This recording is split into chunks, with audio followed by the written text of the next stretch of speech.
출입문 닫습니다. 닫습니다. 닫습니다. 김어준의 뉴스 공장. 자, 노르가즘 정의당 노회찬 원내대표 나오셨습니다. 안녕하십니까? 예, 안녕하십니까? 예, 출입문 닫습니다. 어떻습니까? 기가 막힙니다. 지하철 탈 때마다 들을 수 있는 지하철 공사에서 의문을 제기하는 거죠. 예, 출입문도 절규한다. 출입문 닫습니다. 예. 저희가 이 정도입니다. 곳곳에 숨어있는 닫힘 비밀을 밝혀내는. 무엇보다 어제 대한민국 국민 중에 극히 일부만 참여했던 청와대 영빈관 만찬에 다녀오셨잖아요. 예. 영빈관 만찬. 그래서 제가 여쭤볼 게 많았었는데 식사를 못 하시고 나오셨다고. 예. 제가 어제 그 노무현재단 강연이 원래 몇 달 전부터 예정돼 있어서 만찬 도중에 나갈 수밖에 없는 걸 양해를 구했어요. 청와대 측에. 근데 어제 정상회담이 길어지는 바람에 만찬이 30분 늦게 시작한 거예요. 그래서 제가 앞에 뭐 인사는 다 했는데 밥 나오기 전에 나왔습니다. 보리차만 마시고 나왔습니다. 보리차만 마시고. 아까운 기회를 놓치셨네요. 예, 뭐 그래도 뭐 예. 그럼 물어볼 게 없네. 그럼 만찬에 앉아 계시다 그게 나오신 거잖아요. 보리차 마시고. 예, 아니 그 앞에 이제 여러 오랜만에 보는 분들 많이 이제 인사도 나누고 이제 그런 건 다 했죠. 그런 거가 중요한 게 아니지 않습니까? 밥을 먹고 맛이 어땠나부터 시작해가지고 음식은 똑같은 거 먹었을 거 아닙니까? 만약에 먹는다면 그죠? 트럼프 대통령이 먹는 거나 그렇겠죠? 설마. 보통 그런데 그렇죠. 예. 아깝네요. 괜찮습니다. 뭐. 어제 있었던 정상회담의 전반적인 뭐 평가를 한번 해보시면요. 예, 미리 조율을 많이 했던 것 같습니다. 예, 그거는 그냥 이루어진 일이 아니거든요. 그렇죠. 예. 그리고 제가 뭐 그 전에 이 정부 관계자들 만나서 얘기 들을 때도 이제 그런 좀 의도나 이런 계획들을 들었는데 그 정상회담이 굉장히 중요한 하나의 고비예요. 그렇죠. 여기서 또 트럼프 말폭탄 터뜨리고 하면 난리 나는 거죠, 우리도. 그래서 상당히 이렇게 뭐 자극적인 말을 갖다가 안 하게 한다거나 또는 북핵 문제에 대한 언급, 북한에 대한 언급 또는 중국과 관계 또는 우리하고 일본의 특수관계에 대한 이해 이런 점에 관해서 좀 보이지 않는 그런 선에서 상당한 작업을 해온 결과가 어저께 드러난 게 아닌가 이렇게 보여집니다. 그런 우려되는 지점들에 대한 논의가 오랫동안 있었군요. 그래서 이제 우리가 보기에는 문제될 발언들이 전혀 안 나온 거의 없었다고 봐도 과언이 아닌데 사실은. 코리아 패싱 없다는 발언이 국내 정치적으로는 의미가 있겠죠? 그렇죠. 이 코리아 패싱이라는 게 사실은 이게 우리 역사에서 코리아 패싱 대표적인 걸 얘기하라면은 1953년 한국 전쟁 중에 미국이 이승만 정부를 따돌리고 북한하고 이렇게 협상해가지고 휴전해버린 거예요. 휴전 협정 당사자가 아닙니다, 우리가.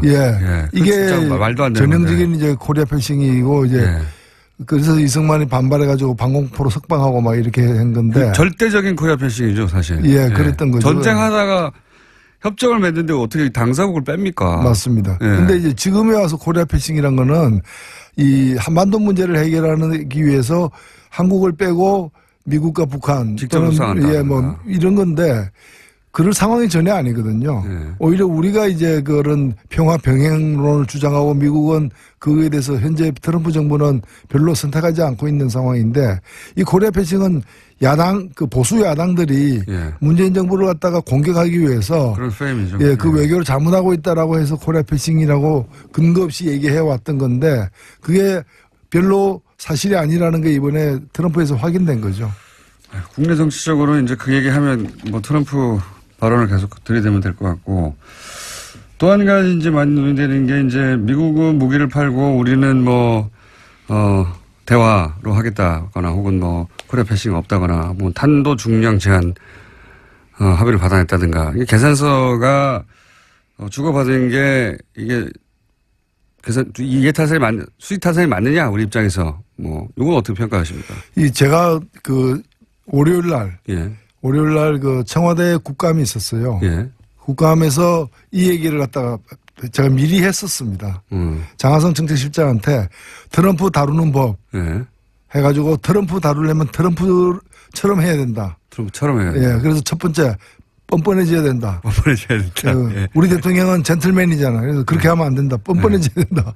그 다음에 이제 벼랑 끝까지 가면 같이 가야 된다. 먼저 스톱하면 안 된다라는 건데 대표적으로 한미 FTA 같은 거는 한미 FTA를 통해 가지고 우리도 이득을 얻었지만 미국이 더 큰 이득을 얻고 있는 거거든요. 한미 FTA를 갖다가 재협상 안 하면 폐기한다라고 하는데 폐기하면 미국은 무역 적자가 40억으로 늘어나게 돼 있어요. 한미 FTA 하면은 280억으로 줄어들고. 그래서 무역지가 더 줄어든 건데 이걸 더 줄이려고 폐기하겠다 그러는데 자 그럼 폐기하자. 한국이 더 큰 이익이다. 그러면 이렇게 나갈 필요가 있는데 우리로서는 사실은 무역은 우리가 계속 흑자를 보고 있지만 미국과의 무역에서는 그다음에 이제 그 서비스는 무역하고 별도로 계산하거든요. 서비스에서는 우리가 연 한 50억 정도 더 손해를 보고 있어요. 그러니까 적자를 보고 있어요. 근데 이것만이 아니라 무기는 우리가 미국 무기를 전 세계에서 가장 많이 수입하는 나라예요. 오랫동안 그래왔습니다. 오랫동안 그래왔고 한미 FTA 이후에 이게 더 늘어가지고 1년 국방비 예산은 10%를 미국 무기 수입에 쓰고 있고 이게 우리가 연 50억 달러 정도를 쓰고 있는 거예요. 최근에는. 그래서 무기 FTA 적자 얘기하면 무기 얘기를 갖다 꺼내시라. 그래서 이걸 가지고 무역 적자를 막는. 근데 지금 그 전략을 갖다가 이 트럼프가 이 영악한 트럼프 대통령이 쓰고 있는 것 같아요. 그래서 거꾸로 쓰고 있는 거예요. 그래서 이 얘기는 뭔가면 무역 적자를 갖다가 더 줄이는 것이 불가능하다면은 무기를 더 수입해라. 이 얘기인데 그 무기를 덜 수입하면은 그 무역과 관련해 가지고 특히 축산이라거나 미국이 노리는 게 몇 개 군데가 있어요. 그걸 갖다가 우리는 더 강하게 개방을 요구하겠다. 근데 그 개방하면 국내에서 또 농민들 난리잖아요. 똑같은 방식으로 상대해야 된다. 네. 그렇죠. 무기와 FTA를 연계한 것은 트럼프 대통령이 지난번부터 했던 일인데 우리도 그럼 거꾸로 무기 많이 사줄 테니까 FTA 그럼 우리한테 양보해 이렇게 나가야 된다. 그런 건 아닌데 무기를 많이 사는 게 좋다고는 보는 건 아닙니다. 다만 우리에게 필요한 무기들이 있죠. 이번에 예를 들면 그 정찰 자산 같은 거는 우리가 이제까지 미국이 우리한테 팔지 않았던 것이기도 하고 우리가 굉장히 부족한 부분이고 그래서 그런 점에서는 저는 뭐 자주 국방을 위한 어떤 국방력 강화 차원에서도 필요한 대목이라고 봅니다. 알겠습니다. 그럼 종합적으로 판단해서는 성과는 뭐 아직 국회 연설이 남았는데 그건 뭐 그 연설이니까요. 지금 사실상 오늘 국회 연설까지도 사실 보긴 해야 되는데 지난 일주일 전에 11월 1일 날 대통령이 이제 국회 시정연설하러 와가지고 사전에 여야 대표들하고 간담회를 했어요. 그때 아주 인상적인 얘기를 했는데 언론에는 보도가 안 됐더라고. 안 됐는데 그 내용이 뭔가면은 외교 문제와 관련해서 그동안에 이 야당들이 굉장히 많이 그 정부를 추궁했는데 외교 문제는 시간이 필요한 게임이다. 이번에 중국과의 어떤 이 사드 문제에 대한 대타협이 있었고, 그 다음에 이 트럼프가 한국 방문하는 것, 이 두 가지 사건이 한 고비를 넘기게 되는 사건이 될 거다. 그래서 이제는 그동안에 이제 도대체 뭐 하냐, 특히 외교 안보란이 취약한 거 아니냐, 이런 추궁을 많이 받았는데, 이번에 결국에는 물밑 작업으로 사드를 원만하게 일단은 봉합을 했잖아요. 그 다음에 뭐 위태위태한 어떤 그런 길을 걷던 트럼프와 관련해서도 아직은 확인된 건 아니지만은 일정하게 트럼프와 우리의 어떤 입장의 차이를 이제까지의 과정보다는 많이 좁혀내는. 뭐 제재는 강화하지만 대화의 노력도 계속하겠다. 뭐 이런 그렇죠. 이런 메시지가 나오긴 했습니다. 군사적 옵션의 가능성은 이제 그거는 이론상으로만 존재를 하는 거고 현실에서 실질적으로 추진하고 있지 않다는 건 이번에 계속 확인되고 있는 과정이 아닙니까? 이런 것들이 좀 한 고비를 갖다가 이렇게 매듭을 짓게 되는 그런 국면이 아닌가 이렇게 보입니다. 알겠습니다. 굉장히 중요한 그런 점에서 보자면 굉장히 중요한 전개가 될 방한이었다고 평가를 하시는 건데 그런데 그 중요한 자리에 어제 주호영 원내대표하고 안철수 대표가 같은 대표급에서 보실 때 참석을 안 한 거에 대해서는 어떻게 보십니까 각각? 예, 조호영 대표는 뭐 참석할 뜻이 워낙 있었는데. 그 이제 당이 이제 쪼개지는 과정이어가지고 상당히 네. 그 좀 선택이 애매해졌던. 예. 왔으면 욕을 먹었겠죠, 사실은. 네, 본인은 선의에서 참석하려고 했던 것 같고요. 네. 그래도 이제 국빈이 오는데 약속이기 때문에 가려고 했는데 그게 또 당내에서는 또 그걸 또 다르게 보는 시각도 있고 해서 거기서는 뭐 좀 난처했던 것 그렇죠. 같습니다. 탈당한 사람이 어딜 가냐 뭐 이렇게 얘기했겠죠. 예. 결국은 안 왔고 안철수 대표는 비행기표 그러니까 비행기 시간 때문에 그러니까 뭐 늦게 통보를 받아서 못 왔다라고 하던데 그건 어떻게 보십니까? 글쎄요, 뭐 그렇게 정치인 얘기하면 믿어야죠. 그럼 실제로는 일부러 안 왔다고 보세요? 글쎄요, 한쪽에서는 뭐 테크니컬 파울이 아닌가. 테크니컬 파울이 이렇게도 보는데. 예. 테크니컬 파울. 네, 이제 정치는 일단 명분을 가지고 먹고 사는 직업이라서 예. 본인이 이제 명분 내세우면 그걸 일단 인정해 줄 필요는 있습니다. 예. 믿지 않으시는 눈빛이네요. 테크니컬 파울.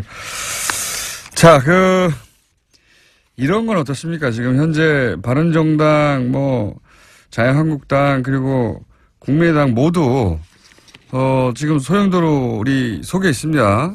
우선 가장 먼저 바른정당 탈당 사태는, 어떻게 전개될까요, 앞으로? 종합적으로 볼 때. 추가 탈당은 있겠는가, 혹은 김무성 의원의 탈당을 어떻게 보시나 등등 기타. 어떻게 될 거라고 보십니까? 일단은 그림이. 명분이 본인들도 시인을 했더라고요. 명분이 없다. 큰 명분이 없죠. 비판을 사실. 많이 듣을 것이다. 이렇게 먼저 이렇게 시인을 죄송합니다. 하던데 문재인 정부의 폭주를 막겠다. 예. 근데 그거는 명분이 안 되는 걸로 보이고 정확하게 하면 자신들의 폭망을 막겠다. 이런 얘기 같은데 그래서 과연 폭망이 막아질지는 의문이고요. 예. 저는 안타깝게 생각하는 게 보수 혁신의 하나의 아이콘이었습니다. 예. 그리고 충분치는 않지만 앞으로 예. 노력에 따라서는 보수 혁신의 중심이 될 수도 있는 예. 그런 집단이 이제 바른정당의 어떤 존재 가치였는데 그래서 기대치가 있었죠. 일정 정도. 예. 그런데 이게 아직 그런 뜻을 갖고 있는 분도 이제 유승민 대표를 포함해서 있지만 나머지 분들이 지금 탈당을 함으로써 보수 혁신의 가능성이 낮아졌다. 20명에서 일단은 11명이 된 거 아닙니까? 예. 보수 혁신의 한국 정치에서 보수가 스스로 혁신할 가능성이 20%에서 11%로 낮아졌다. 몇 명 더 나가면 더 낮아질 거다. 예. 어디까지 낮아질 거냐? 저는 한 5%까지도 낮아질 수 있다 이렇게 보여집니다. 그렇게 전망하시는군요. 네. 그런 수치를 말하는 사람들도 있고요, 실제. 절대 떠나지 않을 사람 몇 명 찾아보면 5명 정도 아니겠느냐. 예, 예. 그래서 저 5명이 될 것 예, 같으니까 5%다 이렇게 생각합니다. 알아들었습니다. 그 정도는 제가. 김무성 의원의 탈당에 대해서는 사실은 보수 매체에서도 그런 기사들이 나와요. 김무성 의원은 탈당하다 맨 마지막에 나오거나 아니면 끝까지 유승민 의원과 같이 해야 되는 게 아니냐. 본인이 유승민 의원을 끌고 나왔는데 이런 얘기 있지 않습니까? 어떻게 보십니까? 예. 본인이 직접 몇 차례 얘기한 것은 이제 명분은 없다. 그러나 지역에서 이렇게 지방선거에서 살아남아야 되는 그런 분들의 뜻이 일단은 가서 살자라는 것이고 그걸 거절하기 힘들다 이런 얘기 같습니다. 근데 이제 저는 이제 김무성 의원이 결국 유승민 의원을 마지막까지 남아있던 유승민 의원을 끌고 나온 당사자니까 적어도 유승민 의원에 대해서는 본인이 그랬던 사람으로서 최소한의 정치적 도의를 지켜서 같이 갔어야 되는 거 아니냐 이거죠. 다른 8명을 보내더라도. 그게 물론 그렇게 이제 볼 수도 있는데 유승민 의원을 안 보는 거죠. 그러니까 노룩 컴백. 예, 노룩 탈당이죠. 그쪽을 안 보고 그냥 가는 거죠. 노룩. 그쪽을 보면 곤란해지니까 여러 가지로 미안하고. 그리고 국민들이 그한테 명분 없다는 얘기도 국민들을 쳐다보지 않는다는 거예요. 국민들을 보지 않고 노룩. 노룩 컴백. 홍준표 대표와 김무성 의원 둘 다 사실은 지금 현재 지분을 가진 지분이 어느 정도인지 모르겠습니다만 이제 두 분 다 이 두 분의 양립이 그 안에서 가능할까요? 일단은 뭐 친박 그 변수가 있는 한 네. 친박하고 같이 맞서야 된다는 점에서 당내 친박이 다 청산된 게 아니기 때문에 그 긴장이 앞으로도 계속될 것이고요. 뭐 그런 점에서는 또 같은 그 이렇게 이해관계 당분간은 예, 이해관계도 있는 거죠. 갈등 관계도 있고 이해관계 다 있는데 이제 같이 양립할 측면도 있다는 거죠. 당분간은 그럴 것이다. 그러면 서청원, 최경환 두 의원의 출당 문제를 가지고 힘을 합칠 수도 있다. 예, 뭐 출당이 그렇게 과연 쉬울지 불가능할 것이라는 얘기도 많이 하긴 하던데요. 의원총회에서는 예. 불가능할 것이고요. 예. 그다음에 정치적으로도 그 사람들 있어야 제1당도 노릴 수 있기 때문에 예. 숫자가 줄을 맞으니까. 그 사람 빠지면 아마 제1당이 쉽지 않을 거예요. 그래서 지금, 아마 예. 거의 이렇게 실신 상태로 해가지고 데리고 있는 그런 뭐 그런 상황도 있을 수 있습니다. 실신 상태나 뭐 혼수 상태든. 어쨌든 계속 공격은 하되 네. 출당은 현실적으로도 어렵고 또 꼭 굳이 숫자를 줄여서 출당시킬 필요가 있겠냐. 자기 120명이 넘어가야 되는 상황인데요. 그렇죠. 예. 122가 되려면 예. 그 두 명이 필수적이죠. 그래서 이제 현실적으로는 쫓아내지는 않을 것이다. 하지만 이제 힘을 줄이려고 계속 이렇게 공격을 할 것이다. 이 정도? 쫓아내는 모습을 계속 보일 것이다. 아, 쫓아내려고 하는 모습. 네. 그러면 남은 유승민 의원은 어떻게 그 앞으로 전망하십니까? 그 정치적 생명은? 예, 그거야 제가 어떻게 알겠습니까만은 저는 뭐 사적 필생이라고 봅니다. 그러니까 당장에 답이 있는 건 아닌데 당장에 답이 있으면 사적 필생도 아니죠, 사실은. 그런데 당장에 답이 없지만은 그 뭐 보수 혁신은 굉장히 중요한 가치이고 네. 또 필요한 어떤 노선이기 때문에 그 길을 뭐 어렵더라도 일단 견지하면서 그 후위를 또 도모해야 되는 거 아닌가 보여지고 쉽지는 않아 보입니다. 예. 예. 다만 제가 안타깝게 생각하는 건 뭔가면은 그 특히 이제 안보관은 예. 혁신 보수가 갖춰야 될 어떤 안보관하고 예. 유승민 의원이 현재 견제하고 있는 이제까지 견제해 있는 안보관은 예. 저는 1차 그 바람직하지 않다고 봐요. 경제적 부분에서는 사실 상당히 진보적인 네. 뭐 개혁 보수라고 말해도 전혀 이상하지 않은 그런 따뜻한 보수를 주장하시는데 그게 이제 그렇게만 가면은 민주당하고도 차별성이 없고 그러다 보니 아마도 보수는 강하게 주장해야 된다 이런 의식이 있어서 그러신 건지 보수 그러니까 뭐 안보 정책 뭐 핵 문제 이거는 뭐 예. 자유한국당과 아니 그 안보라는 것이 그렇게 너무 완고한 어떤 예. 그런 강경한 어떤 이 대북관이라거나 안보관이 과연 개혁 보수의 어떤 노선이 될 수 있는가에 대해서 의문이에요. 자유한국당과 차이가 없죠. 그 부분에 있어서는. 예. 그렇죠. 핵 문제라든가 예. 뭐 전술에 가져야 된다고 또 얘기하고. 자, 그러면 국민의당은 어떻게 돼갈까요? 국민의당도 내부적으로 이제 안철수 친한과 이제 뭐 비한 반한 이 정도로 불릴 수 있는 세력이 이렇게 점점 서로 갈라지고 있는 것 같은데, 그죠? 예, 저의 국민의당이 어떤 특정한 어떤 이념이나 가치를 중심으로 모인 정치 세력이라기보다는 지난번 대통령 선거에서 문재인 후보를 거부하는 그리고 안철수 후보나 제3지대의 후보를 중심으로 모이고 싶은 사람들의 어떤 총연합군이었기 때문에 대선이 끝나면 이 당은 사실은 해산될 수밖에 없는 쪼개질 수밖에 없는 당인데 근데 이제 정치라는 게 하루아침에 또 어떻게 쪼개지고 이합집산하기 쉽지 않으니까 일단은 좀 표류하고 있는 상황이죠. 근데 안철수 대표가 이렇게 다시 그 당권을 잡음으로써 그 갈등은 이제 다음 대선까지는 어차피 표출될 수밖에 없는 그런 상황에서 지금 좀 빠르게 뭐가 나타나고 있는 것도 있는 거죠. 오히려 뭐랄까요, 호남 중진이라고 표현할까요?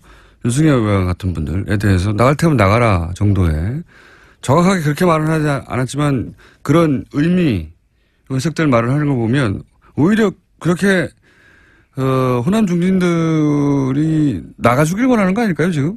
그래, 그 자리를 또 바른정당으로 채운다든가 뭐 이런 식의 구상을 하는 거 아닐까요? 그렇지 않고서야 예, 뭐, 그쪽에 이제 좀 미련을 이제 버리는 게 아닌가. 왜냐면은 그쪽을 계속 쌓고 있으면, 이제 지금, 안철수 대표가 가고 싶어하는 관심을 갖는 이 바다는 예. 바다 그 블루오션 안철수 후보에게 대표에게 블루오션은 그쪽이 아니에요. 예. 그렇죠. 그쪽이 아니라 이 예. 보수의 본토죠 사실은. 지금 그동안의 지금 진행되고 있는 적폐 청산을 복수라고 얘기하잖아요. 그렇죠. 이거는 자유한국당의 워딩인데요. 예. 그건 그야말로 자유한국당 내에 친박 중심으로 하는 그런 보수 강경파들의 시각이거든요. 예. 시각인데 그쪽에 추파를 던지는 거라고도 저는 보여지는 거고 향후에 다음 대선을 위해서도 확장해야 될 영역을 그쪽으로 보고 있다는 거죠. 그러니까 마음은 콩밭에가 있는데 그 콩밭이 호남이 아니라 이제 강경보수 쪽에 가 있다고도 보여집니다. 그렇기 때문에 그러면 그쪽으로 가면서 계속해서 그 호남을 껴안고 갈 수 있느냐 선택을 해야 되는 거죠. 그러니까 이쪽보다는 저쪽이 땅이 더 넓다고 보는 거고. 그런 딜레마에 부딪혔다. 네. 자, 좀 한번 지난 한 주 동안 정치면을 휩쓸었던 주요한 이슈들을 하나씩 짚어봤는데 저희가 하나 더 준비한 게 있습니다. 국감에서 의원님이 버럭하신 장면이 있어요. 일단 잠깐 들어보시고. 동성애 찬성하십니까? 동성애를 반대하십니까? 방금 이제 그 증인에 대해서 여러 질문이 하는 거는 국회의원 자유입니다만은 동성애자냐 아니냐, 동성애에 대해서 어떻게 생각하느냐 밝히라고 한 거는 헌법제구조 모든 국민의 양심의 자유를 지닌다라는 그 헌법의 기본권 조항에 침해하는 겁니다. 뿐만이 아니라 다른 나라에서는 실제로 형사처벌의 대상입니다.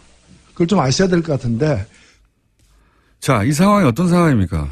김정재 의원이었죠. 근데 이분이 동성애에 대해서 좀 지나칠 정도로 동성애 정책에 대해서 자기 의견을 얘기할 수는 있는데 당사자 국가인권위원장에게 동성애 찬성하냐 반대하냐 그리고 동성애 자를 갖다가 어떻게 생각하냐 이걸 갖다 계속해서 반복적으로 강압적으로 이렇게 물어가지고 제가 그 자체가 인권유린이다.